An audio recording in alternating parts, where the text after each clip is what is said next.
from Sri Chaitanya Charitamrita, a selection of verses from chapter 15 of the Madhya Lila. The first verse, text 17, is on the board.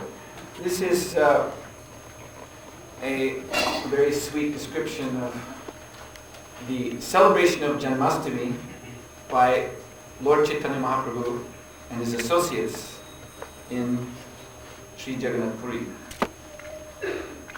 So then we will go on and read a verse and purport from Srimad Bhagavatam. Let us now all together recite Madhya Lila, chapter 15, text 17, which is on the board.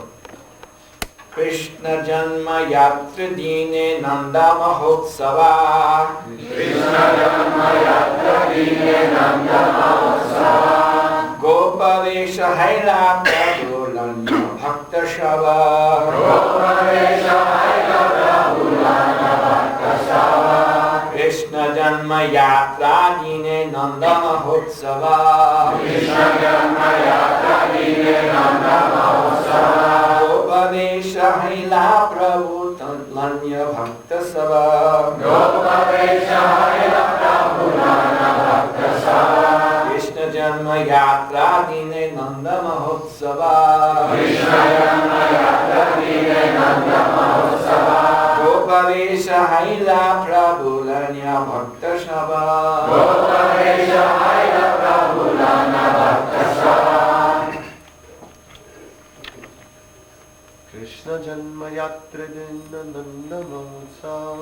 Krsna Janmastami Nanda Mahotsava. Gopavesha Haila Prabhulanya Bhakta Shava. Gopavesha Haila Prabhulanya Bhakta Shava. Krsna Janmastami Nanda Mahotsava. Krsna Janmastami Nanda Mahotsava. Gopavesha Haila Prabhulanya Bhakta Shava. Gopavesha Haila Prabhulanya Bhakta Shava. Krsna Janmastami Nanda Mahotsava. Krsna Janmastami Nanda Mahotsava. Gopavesha Haila Prabhulanya Bhakta Shava. Gopavesha Haila Prabhulanya Bhakta Shava. Antaches. Krsna Janmastami Nanda Mahotsava. Krsna Janmastami Nanda Mahotsava. Gopavesha Haila Prabhulanya Bhakta Shava. Gopavesha Haila Prabhulanya Bhakta Shava. Krishna Janma Yatra. Krishna Janma Yatra. Observance of the birth of Lord Krishna. Observance of the birth of Lord Krishna.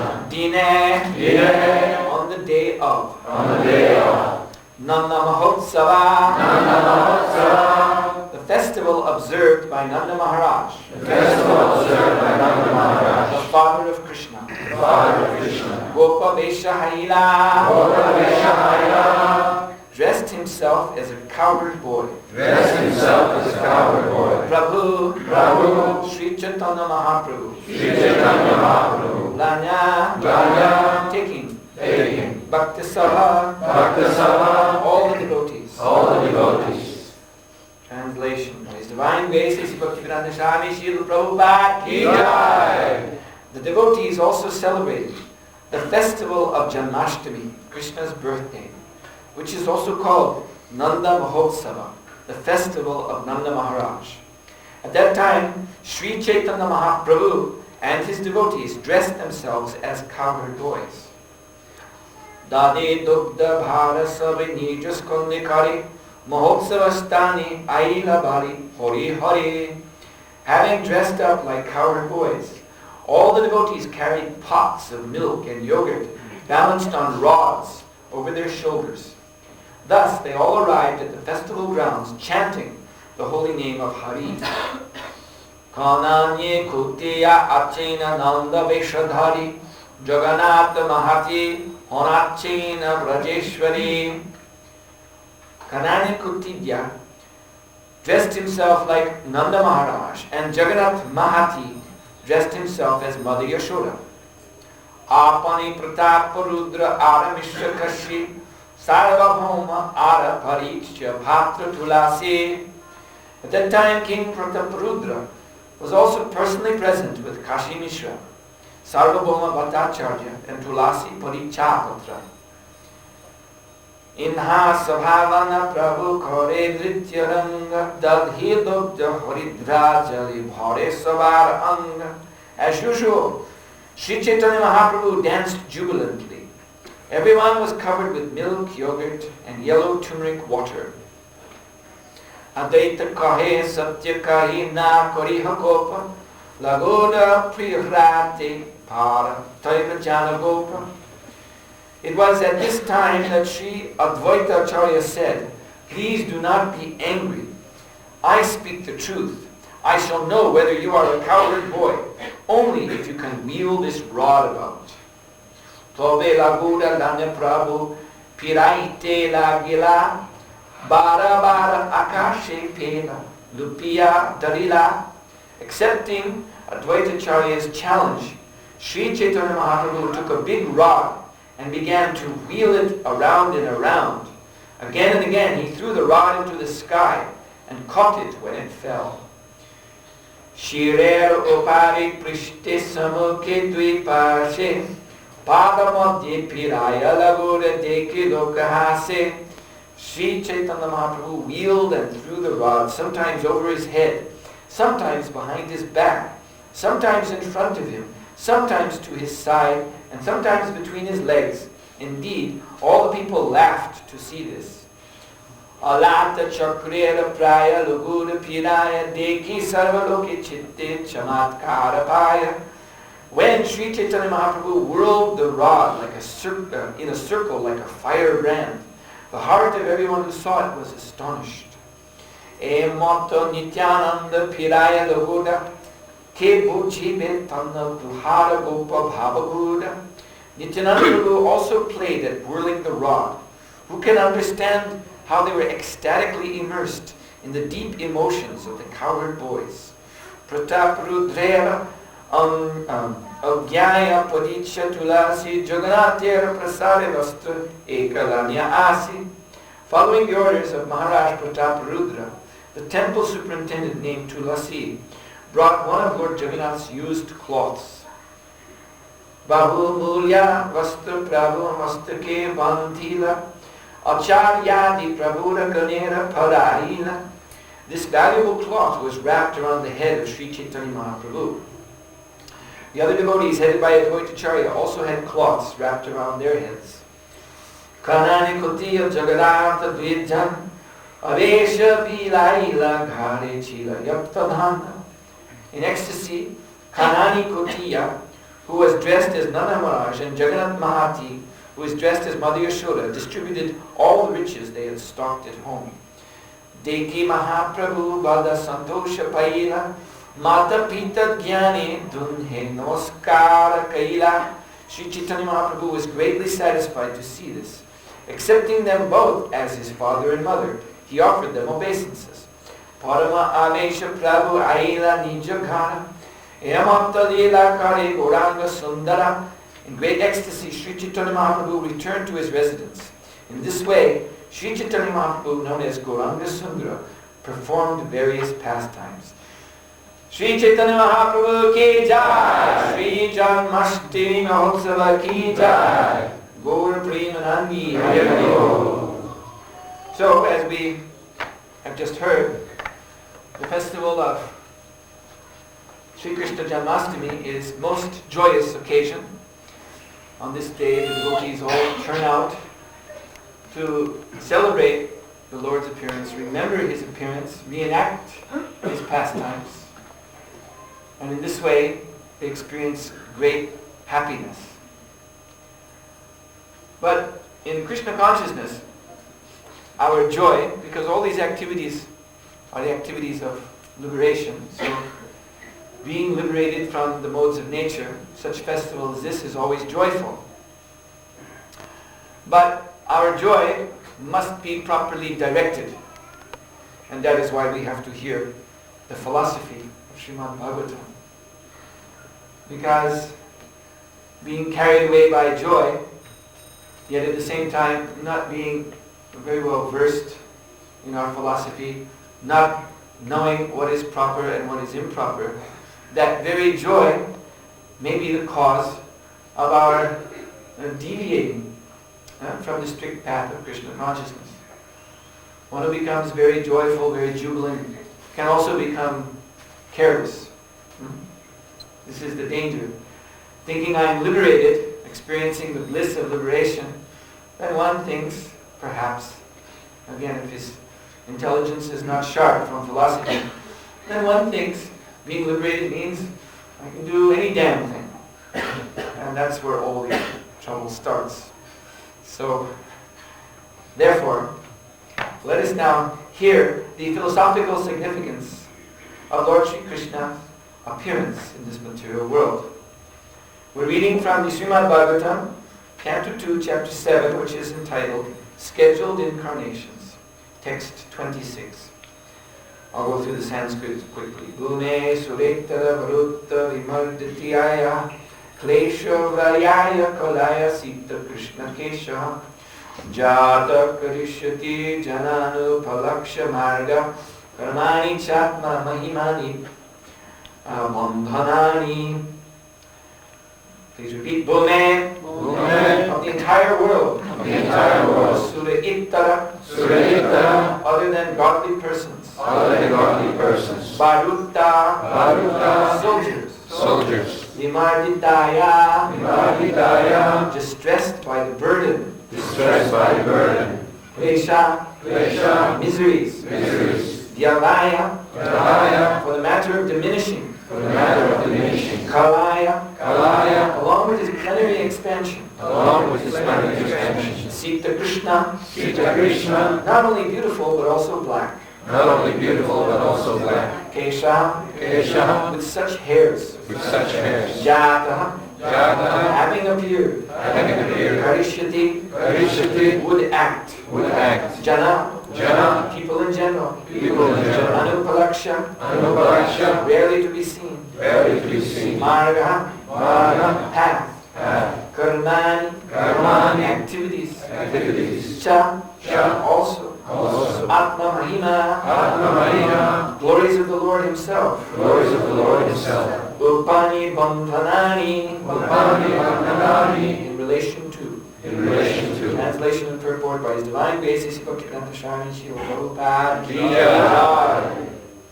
When the world is overburdened by the fighting strength of kings who have no faith in God, the Lord, just to diminish the distress of the world, descends with His plenary portion. The Lord comes in His original form, with beautiful black hair, and just to expand His transcendental glories, He acts extraordinarily. No one can properly estimate how great He is. Purport. This verse is especially describing the appearance of Lord Krishna and His immediate expansion, Lord Baladev. Both Lord Krishna and Lord Baladev are one Supreme Personality of Godhead. The Lord is omnipotent, and He expands Himself in innumerable forms and energies, and the whole unit is known as the one Supreme Brahman. Such extensions of the Lord are divided into two divisions, namely personal and differential. The personal expansions are called the Vishnu Tattvas, and the differential expansions are called the Jiva Tattvas. And in such expansional activity, Lord Baladev is the first personal expansion of Krishna, the Supreme Personality of Godhead. In the Vishnu Puran, as well as in the Mahabharata, both Krishna and Baladev are mentioned as having beautiful black hair, even in their advanced age. The Lord is called Anupalaksha Marga, or in still more technical Vedic terms, Avan Manasa Gochara, one who is never to be seen or realized by the limited sense perception of the people in general. In the Bhagavad Gita 7.25, it is said by the Lord, Nam Prakasha Sarvasya Yoga Maya Samaveta. In other words, He reserves the right of not being exposed to anyone and everyone.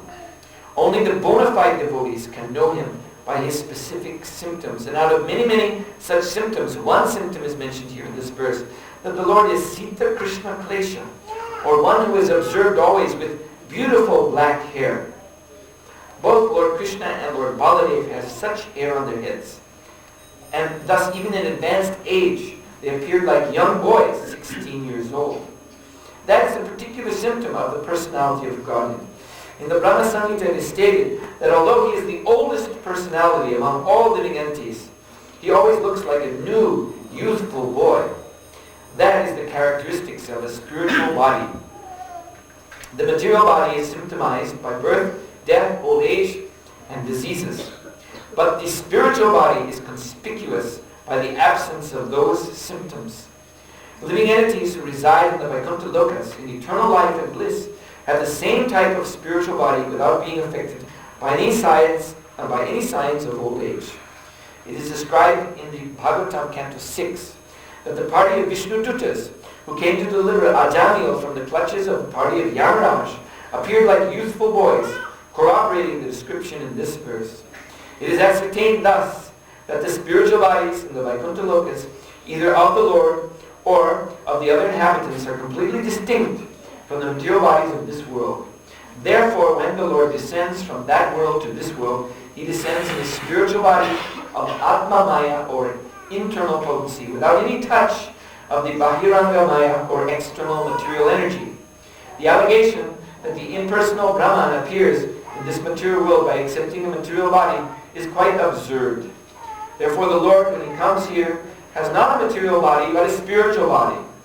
The impersonal Brahmajyoti is only the glaring effulgence of the body of the Lord, and there is no difference in quality between the body of the Lord and the impersonal ray of the Lord, called Brahmajyoti. Now the question is why the Lord, who is omnipotent, comes here to diminish the burden created upon the world by the unscrupulous kingly order. Certainly the Lord does not need to come here personally for such purposes, but he actually descends to exhibit his transcendental activities in order to encourage his pure devotees who want to enjoy life by chanting the glories of the Lord. In Bhagavad Gita 9, 13, 14, it is stated that the Mahatmas, great devotees of the Lord, take pleasure in the chanting of the activities of the Lord. All Vedic literatures are meant for turning one's attention towards the Lord and his transcendental activities. Thus, the activities of the Lord, his dealings with worldly people, create a subject matter for discussion by his pure devotees. Bhume suretara varutta vimarditaya klesha vyavaya kalaya sita krishna kesha jutta karishyati jananu palaksha marga kamani chatma mahimo pani bandhanani.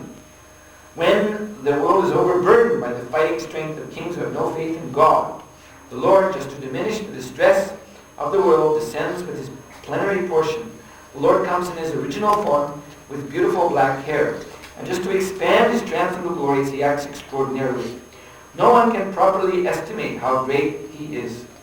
Mukam karoti vachalam bhanulanai degrim prikritam andeshri gurumina karunam. Bhume suretara varutta dimarditaya klesha. So it is stated in this line that the Lord's mission is to relieve the burden that Mother Bhumi is suffering from due to the overpopulation of the world. Not that the world is numerically overpopulated at any time. It's not just a question of numbers of living entities. As Srila Prabhupada says, that any number, because we read the fantastic, to our conception, fantastic number of personalities who were on the surface of the earth at the time of Lord Krishna's passage in the Yadu dynasty. So many, hundreds and millions, billions of family members of Lord Krishna, expanded family members in the Yadu dynasty. Actually, we find there's far more in that dynasty than the present population of the earth. So, it is not that there is a necessary numerical limitation, because this world, this universe, is of course Krishna's creation, and it follows his purpose. But Mother Bhumi does become distressed when there is an overpopulation of materialistic persons, who are described here as Sura Itra, means other than godly persons. Varuta.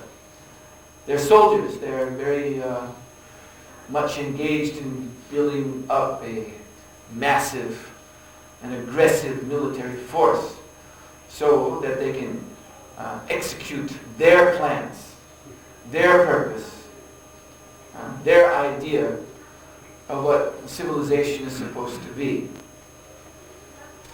So because this creates misery for Mother Bhumi, she does not like to support a gang of materialists upon her body. Therefore, as we know, in reading in Krishna book about Lord Krishna's appearance, Mother Bhumi goes to Lord Brahma and prays for relief. And then Brahma goes with the demigods to the shore of the Milk Ocean and meditates. He meditates upon the form of the Lord, and the Lord pacifies through Brahma all the demigods and says, "Don't worry, I am coming, I am descending to relieve the burden of the earth from this excess military force of demoniac kings." So what this means is, contrary to what many people think today, there is a purpose, there is a reason behind everything. Now, we as human beings have reason. We also look for purpose in our life. And therefore, we have so many philosophies, so many points of view, so many explanations of what we're here for. Different doctrines are there. But our reasoning is all subjective. That means, in other words, we don't even know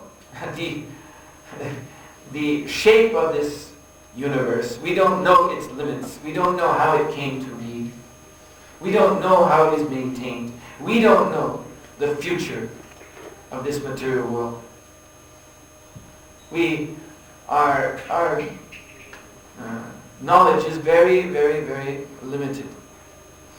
So although we have some reason, it is largely speculative. We speculate, we imagine. So Krishna consciousness actually begins. When we speak of Krishna consciousness, it actually begins when we put aside all of our subjective, imaginative reasoning processes, our imaginative philosophy, our imaginative independent methods of trying to understand what is the purpose of the world, what is the goal of our life, all these kind of things. We put aside as being useless because my brain is too tiny, my senses are limited, so what can I really know? But still, as I said, we have this spark of reason within us. In other words, reason wants reasons, isn't it? Reason wants reasons. Reason looks for reasons, looks for an answer, looks for a plan behind everything. So that reason, that spark of reason we have within us is actually, according to Lord Kapila in 3rd canto of Bhagavatam, it is actually an essential symptom of the soul. Reason is there because we are spirit soul. The buddhi is the symptom of spirit. But as Prabhupada said, we've just heard in the purport, we are spirit, therefore we are one with the Supreme Brahman, the total spiritual nature. But within that Supreme Brahman, there are two divisions of the features of the Lord. And one is personal, as Prabhupada states here, and the other is differential. The personal expansions are called Vishnu Tattvas, and the differential expansions are called Jiva Tattvas. So we are Jiva, we are very, very, very small. So the reason that we should desire to know, desire to understand, is Krishna's reason. Our reasons are very flimsy, very imperfect, very limited. What can we know through our independent reasoning? But Krishna, Lord Krishna, has his reason why he has manifested this universe, why even he has entered into it to sustain it, why he is within our heart, why he is within the heart of all living entities. He has his plan for this world. And so that we should understand, that plan, Krishna's reason. And that is the beginning of Krishna consciousness. This is the beginning of Krishna consciousness. The Shabda Praman it is called. Praman means evidence. So evidence or proof, and that's also what we look for with our reasoning powers. We look for some kind of evidence, proof, reason, meaning. That's all comes under the term Praman. But the actual Praman, the actual objective, real, independent Praman is Shabda, the Vedic sound. If we rely upon the other two kinds of Praman, which are Pratyaksha, our sense perception, and Anuman, our mental speculation, then our knowledge will always be imperfect. Even our knowledge of just what is going on around us will be extremely imperfect. This modern Western science, it is simply the science of imperfection, that's all. The science of uncertainty.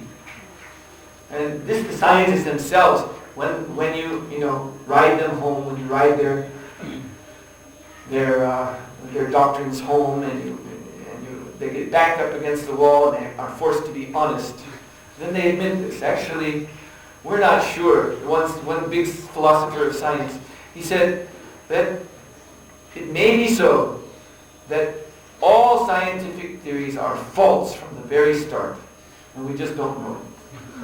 And we're just building castles in the sky, connecting theory to theory to theory to theory, making a big, grand-looking edifice that looks very imposing, very intricate, very complex. But it's all just a house of cards, you see.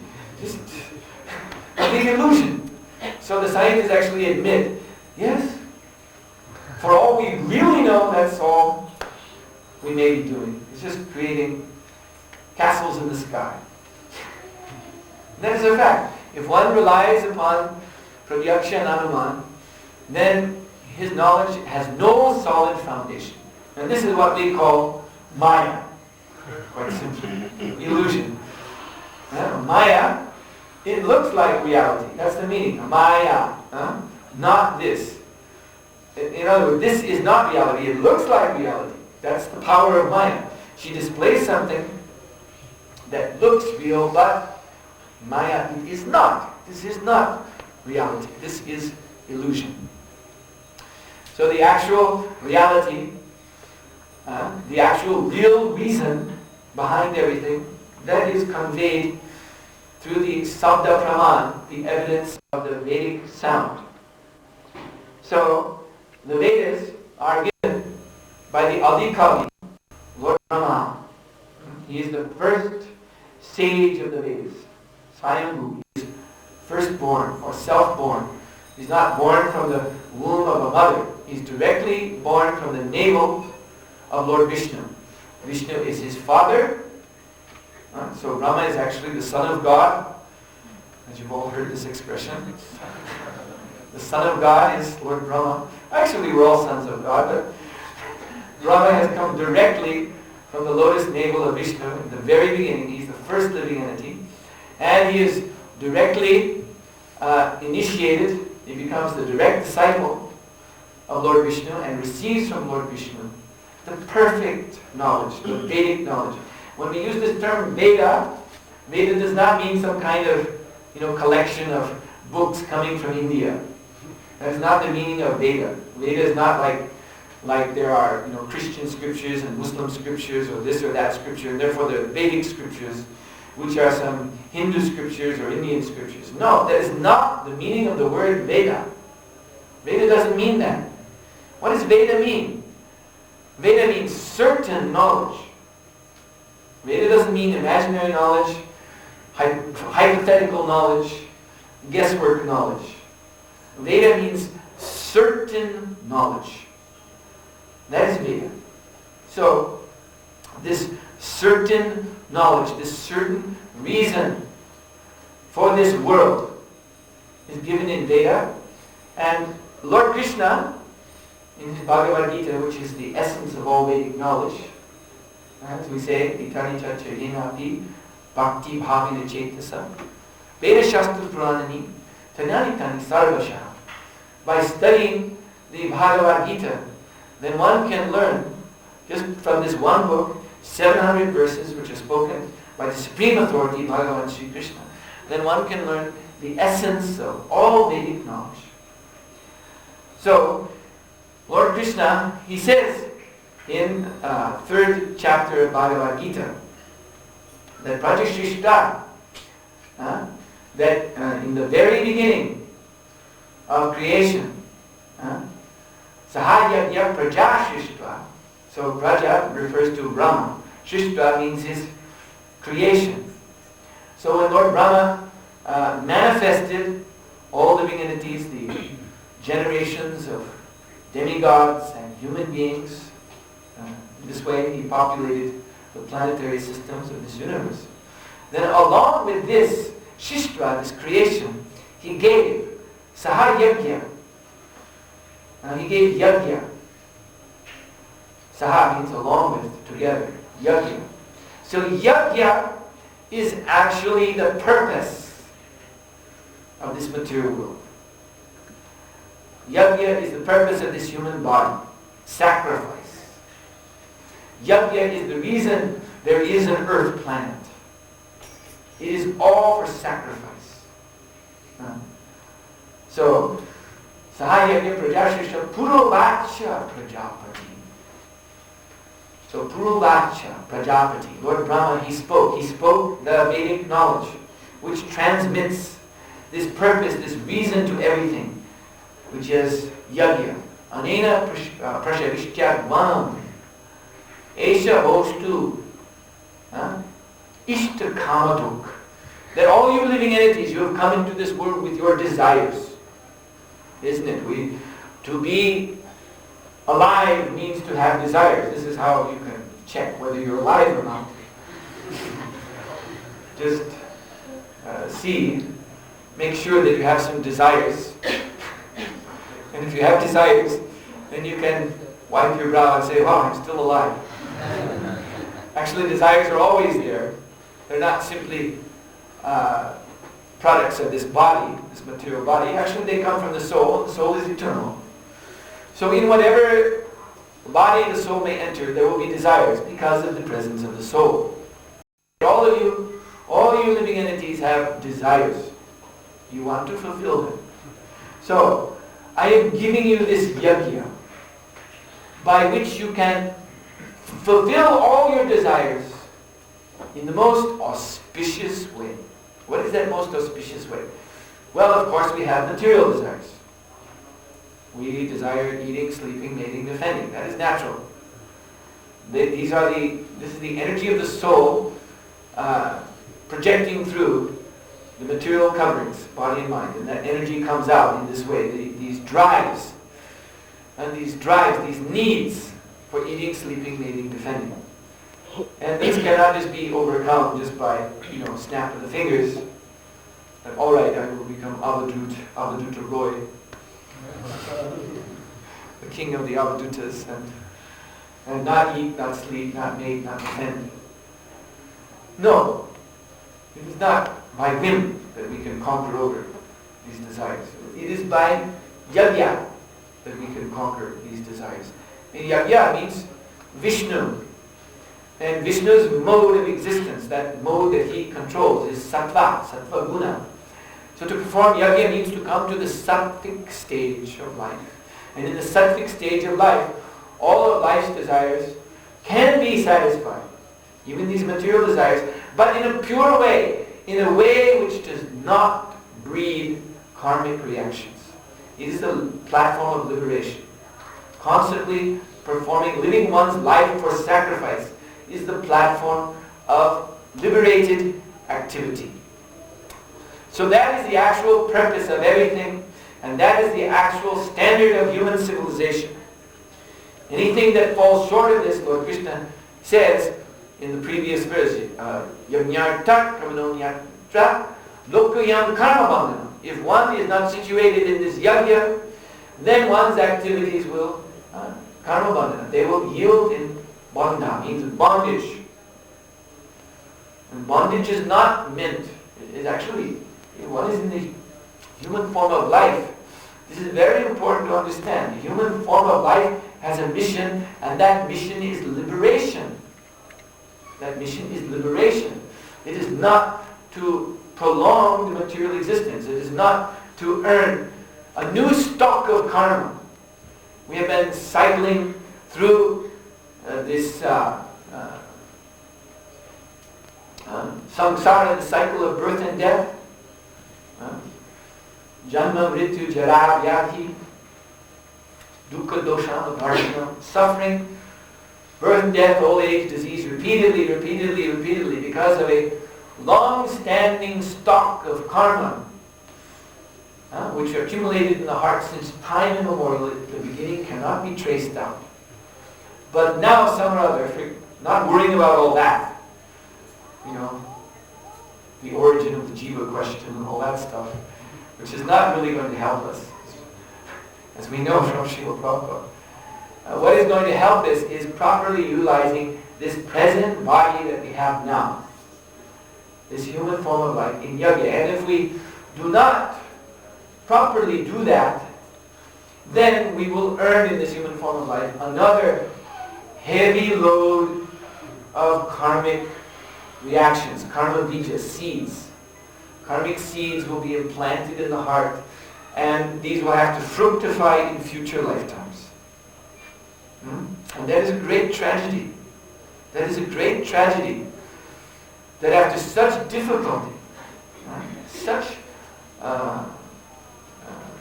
a struggle in so many lower forms of life, the soul finally comes in its human form and does not utilize this form for what it is meant to do. The dharma means essence, essential duty, again, essential purpose of this human form of life is to attain liberation. That is the meaning of Vedic dharma, to attain liberation. So how do we do that? That the Lord has nicely explained, that tadartam karma, Kaunteya. O Arjuna, O Kaunteya, O son of Kunti. Tadartam karma. You have to work. We have to work. We have these bodies, so work, as Prabhupada said, is inevitable. It is unavoidable. You have to work. So accepting that fact that we have to do something in this body, what do we do? Tadarta means you do for Him. You do for the Lord. You do everything for Krishna. That is the actual meaning of yajna, meaning of dharma, meaning of human life. Tadartam karma. Do everything for Krishna, all of your activities. And what is the result? Mukta Sangha Samachara. If we do everything for Krishna, then Samachara, that is perfection. People are looking for perfection in their work, but actually, and they think, this our modern civilization is very technically oriented. It is very practically and technically oriented. So people think perfection means the how, how to do something perfectly, perfecting the how of our activities. But actually, according to Bhagavad Gita, the real perfection is in the why. If the reason why we are doing everything is perfect, and what is that? Again, tadartam karma, if you do everything for Krishna. Because as Lord Krishna says later in the Gita, 18th chapter, every activity in this world is covered by some kind of fault. In other words, on the material platform, you can never achieve perfection. It is, as the old saying is, to err is human. We always make mistakes in our activities. We always, when we want to, we have all desire to perform an expert arti, but then we fumble, we drop the bell or something. Just when we're becoming very proud of ourselves that we're doing everything perfectly, then we make a mistake. In this way, our actual position is revealed. We are imperfect.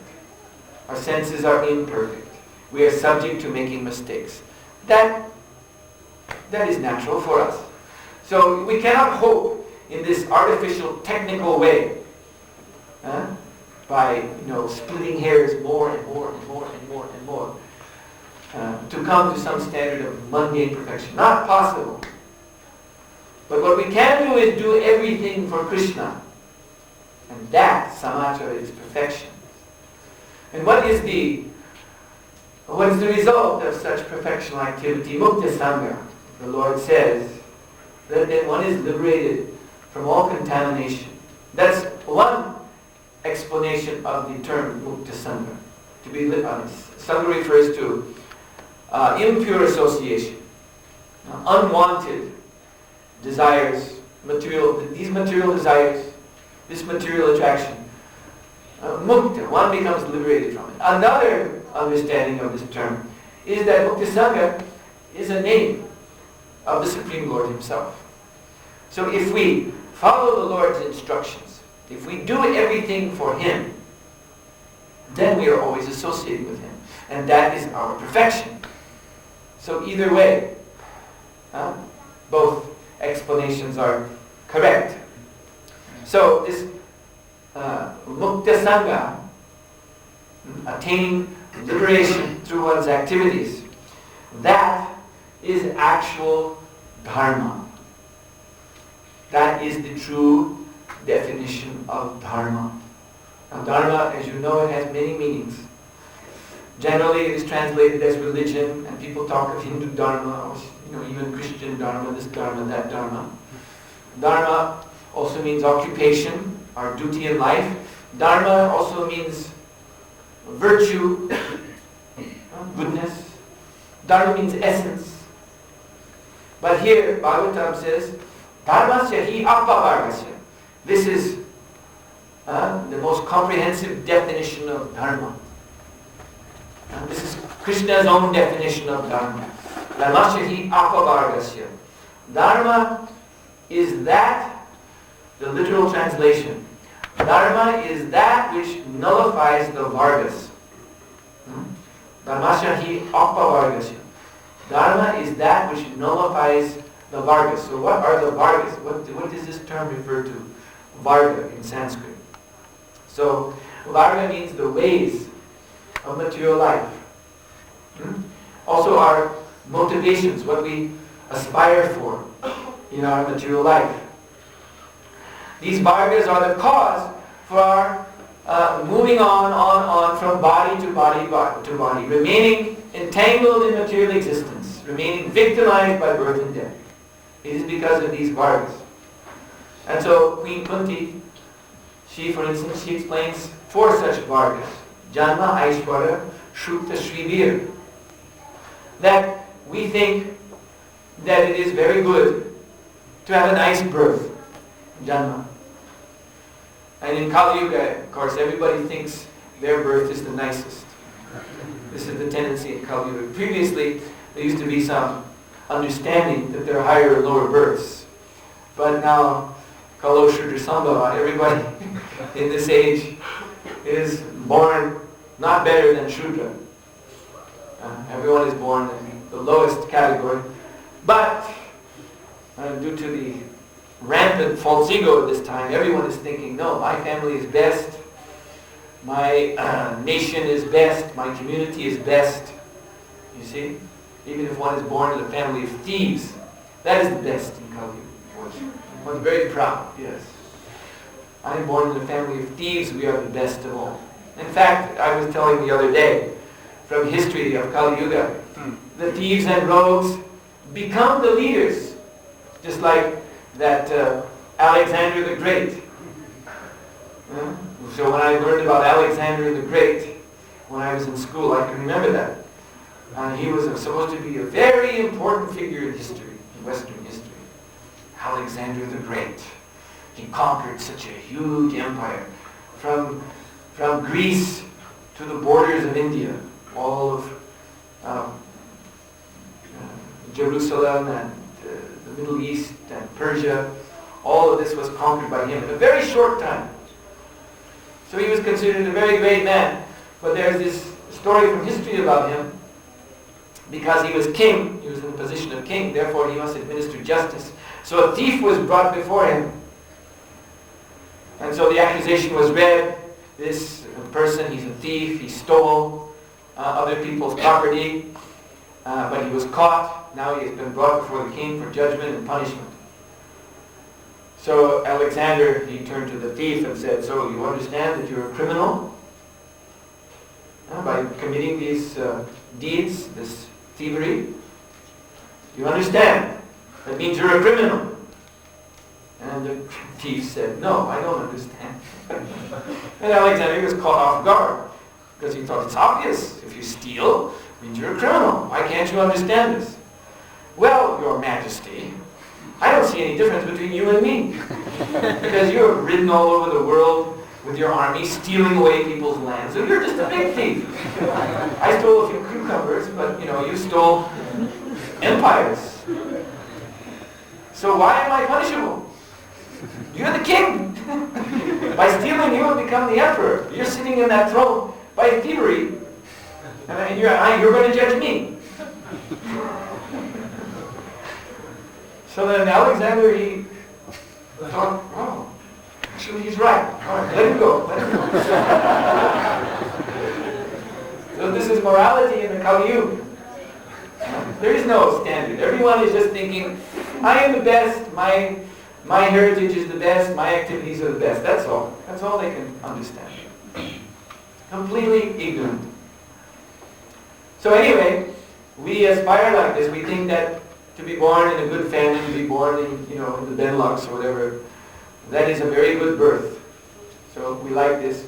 Janma Aishwarya, everyone desires Aishwarya. It means wealth, opulence. Shukta, everyone desires to become known as an educated person, learned person. Srimir, everybody wants to be beautiful. So these are bargains.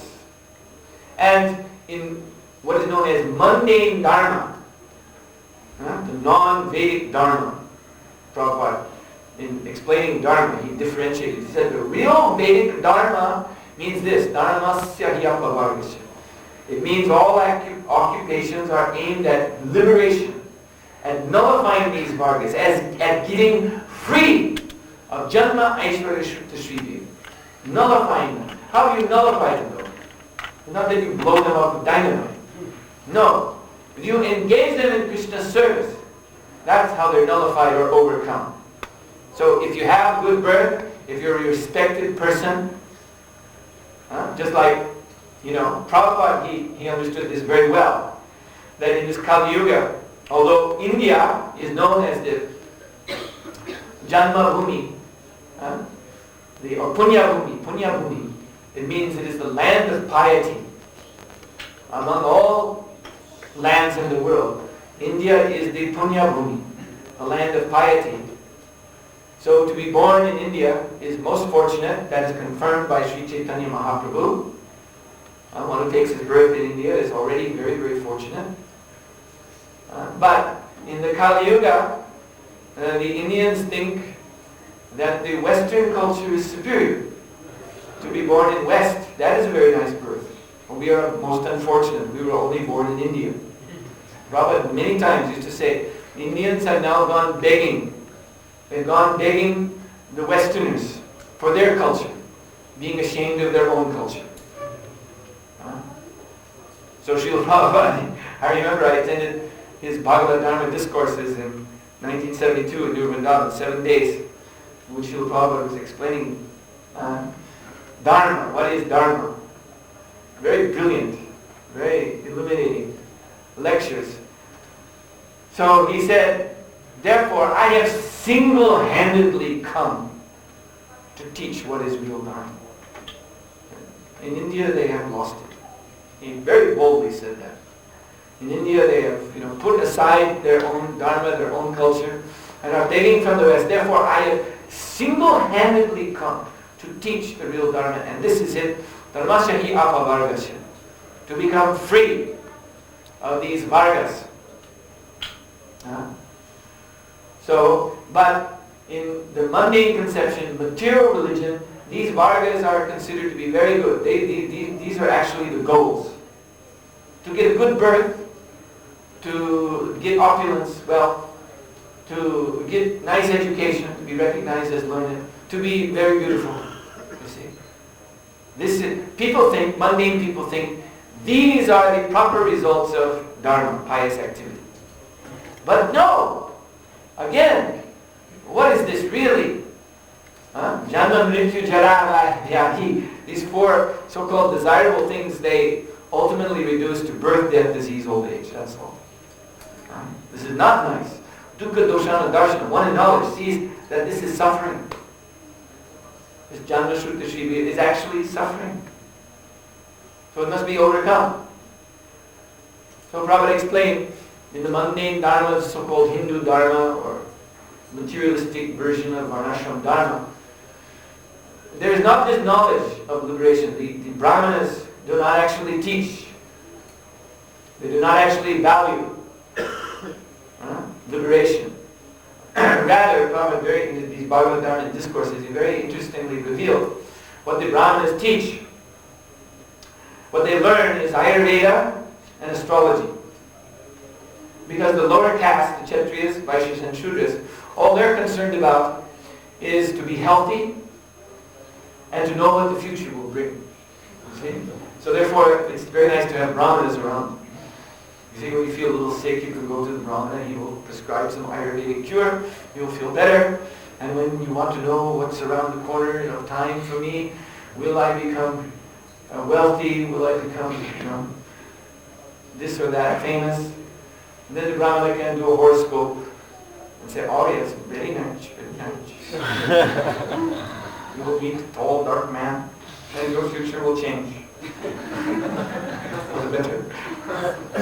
Now please give me, for every horoscope I am taking some dakshin.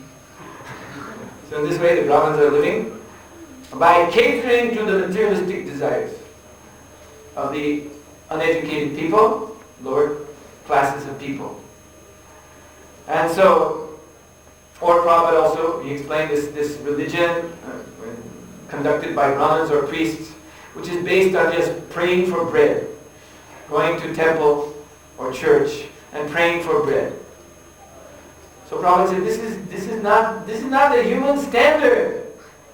This is animalism. And God is, Prabhupada said, that's already take it for granted that God is supplying food. All the animals are eating, they're not going to church. Take it for granted that food is coming. Why is that the goal of religion? Why is that the most important thing? We build a big temple, big church, we all dress up, we go on the prescribed holy day, we sing the hymns, we bow down, we listen to the sermon, and then we pray for daily bread. And Prabhupada said also, and he said there's the Indian version of this in Bengal. Prabhupada, because he grew up in Bengal, so they're very big on this Durga Puja. And it's the same thing. Prabhupada imitated in one lecture. He said they make the statue, the murti of Durga, they're very expert in this in Bengal, out of clay and straw. Very beautiful murtis they make. And then they have big festival for Durga Ma. And then they're all coming forward, and Prabhupada imitated in Bengali. Deho Rup, Deho Stri, means give me rupees, give me woman, and this and that. So this way and Prabhupada, this is not dharma. This is not the human standard of dharma. This is not Manusya dharma. Manusya dharma means, to Prabhupada said, if you have intelligence, you will pray, please my dear Lord, get me out of this material world. That is the real prayer. Prabhupada said, praying for anything else means you don't know how to pray. You haven't learned.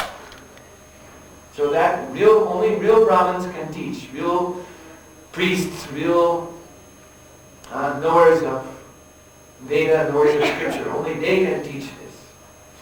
And so this type of materialistic dharma, Prabhupada explained, it degrades.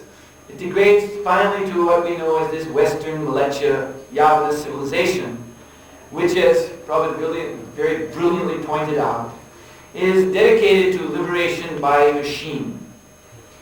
Because it is the human nature, it is a human mission to seek liberation. Everybody is seeking that. Just like when they go to the Brahmins to know the future, to get some Ayurvedic medicine, they're also doing that because they want to be liberated from distress and anxiety. They have anxieties about the future, their bodies are giving them distress. So they want liberation, but due to foolishness, they take shelter of some material substitute for the real thing. And so this process degrades until we get our modern Western culture, which is of course irreligious completely, but still there is aspiration for liberation by way of machine. So if someone has to travel long distance, you see, say one in the olden days to go from, let's say, here to Amsterdam. Well, that was a great journey. That would take many, many days. And there would be so many dangers on the way. There would be robbers behind the trees and this and that. One could get lost. Anyway, so many. So it was a great, great endeavor just to travel from here to Amsterdam. But now we are liberated from all that trouble by the grace of machinery, technology. We have very smooth, ribbon-like highways with nice, flat asphalt surfaces. And we have horseless carriages, automobiles with powerful motors and nice rubber tires filled with air and suspended by springs for a nice, comfortable ride, and soft seat, and AM/FM radio, and tape deck to make even that few hours of journey. Now it's just reduced to a few hours, but even that will become more comfortable with soft, soothing music, and all kinds of things they add to these cars nowadays to liberate us. They're actually planning now where they'll even liberate us from steering the car. There will be embedded in the road some electronic path, guide, some kind of metal strip, and you program your car to follow the strip to Amsterdam. And so you can just get your car on the right road and then relax, turn your seat around away from the dashboard, have a drink. Everything will be guided by computer. You see? So this is what everyone is aspiring for in this civilization. Also liberation. But Prabhupada said it is not real liberation, which is apavarga. Nullifying that which nullifies also the so-called advantages. This liberation they're aspiring for is one-sided. We want to reduce all the inconveniences, but we want to increase the so-called conveniences, the so-called advantages. But they become the source of new inconveniences. That's the law of the world of duality. So you try to reduce all the suffering and increase the enjoyment, but then suddenly manifesting out of all that enjoyment is more suffering. And then you have to struggle with that. And then adjusting dualities, giving up the real path of liberation. Then that civilization becomes duskritin. It becomes duskritin, it becomes degraded. As Prabhupada explained in his Bhagavad Dharma lectures, the four orders, the four natural social orders, Brahmana, Kshatriya, Vaishya, and Shudra, they become transformed by materialism into Buddha, Naradama, Maya Prahita Gyan, and Asura. Mudha means ass. That's the mundane, materialistic equivalent of Shudra. And the equivalent of Vaishya is Naradama, and the equivalent of Kshatriya is Asura, demon, and the equivalent of Brahmana is Mayakrita Jnana, the confused, speculating, absent-minded professor-type intellectual. You see, the educated idiot, in other words. You see? So, yes, this is the state of our civilization today. So, whenever that happens, whenever the human society becomes simply a band of duskritinas, and the actual intelligent persons, the pious persons, those who follow Dharma, those who seek liberation through this certain method of Dharma. Oh, this was a point I wanted to make, that in actual Varnashram Dharma, or Daivi Varnashram Dharma, as Prabhupada explained, all the orders of life, the 4 orders of life, they all achieve liberation. Not just the Brahmins. That again is a materialistic conception. That the Brahmins are the ones, they're the liberated ones, and everybody else is bound up in an illusion. Prabhupada said that means these Brahmanas don't know how to teach the science of liberation. That is why society is in that state. Therefore these Brahmanas are also not liberated. Because the whole of society, all 4 orders, when Varna Ashram Dharma is Daivi, divine, when it is actually, and what is the significance of that term? Daivi means Deva, God. When it is God-centered, when it is Krishna conscious, when it is actually following Lord's own instructions in Bhagavad Gita, Chaturvarna Maya Shishtam, I have given these 4 orders of life. So when these 4 orders are simply serving Krishna, and then all 4 achieve the liberated platform. It's not that one has to take birth again from Shudra to Vaishya to Kshatriya to Brahmana. No. Immediately, one is liberated by serving Krishna. So, anyway, when this natural system of social order becomes corrupted, this is called Dharmasya Glani, the fall down of Dharma, and at that time, as Lord Krishna explains in Bhagavad Gita and is similarly enunciated here in Srimad Bhagavatam, at that time, when the world is overburdened by irreligious persons, the Supreme Personality of God descends. And what is His purpose in descending? So Prabhupada explains very nicely in the last paragraph.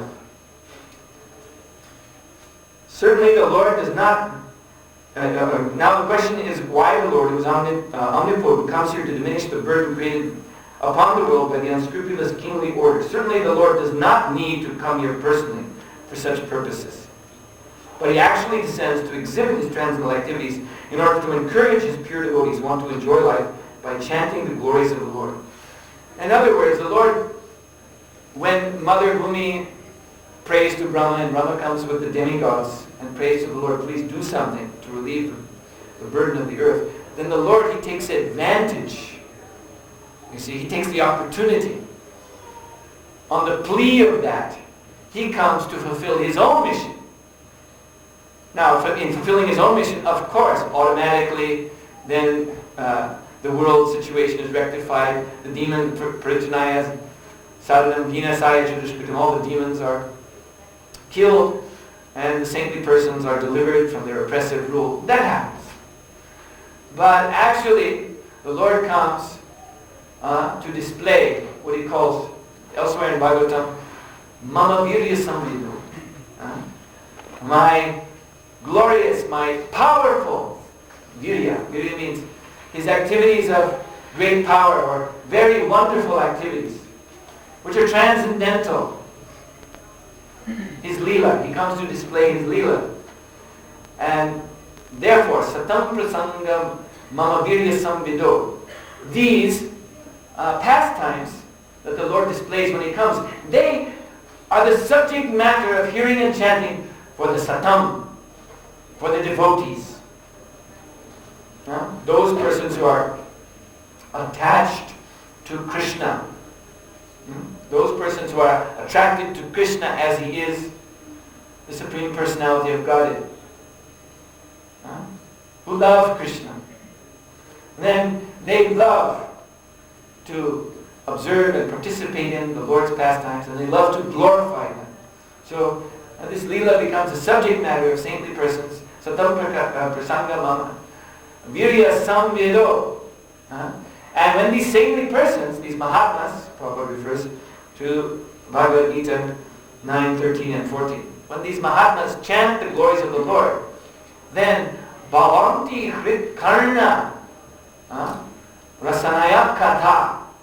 And then their Katha, this that they are discussing, talking about, becomes very, very sweet, very captivating to the Hrit Karna. Hrit means the ear and the heart. Hrit Karna. Karna means ear, Hrit means heart. So, when the devotees of the Lord take the subject matter of Krishna's appearance and they discuss it among themselves, and they glorify it, they broadcast it, then this vibration is most attractive. And so what happens? So then others who are not yet devotees, they become attracted. Their ears become pulled to the assembly of devotees. Their hearts become attached to that assembly of devotees. And they want to drink this nectar of Krishna's pastimes. As the devotees are discussing among themselves.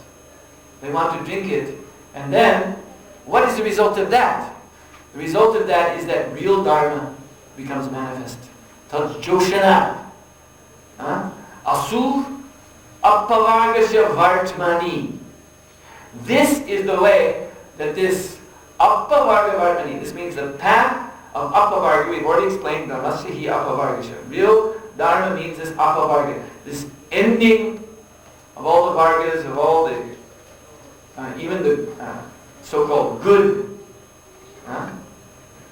aspects of material life, ending the whole thing. Ending our material entanglement once and for all. That is Appavarga. So one cultivates this path by the hearing process. So therefore, Krishna consciousness is inseparable from Dharma.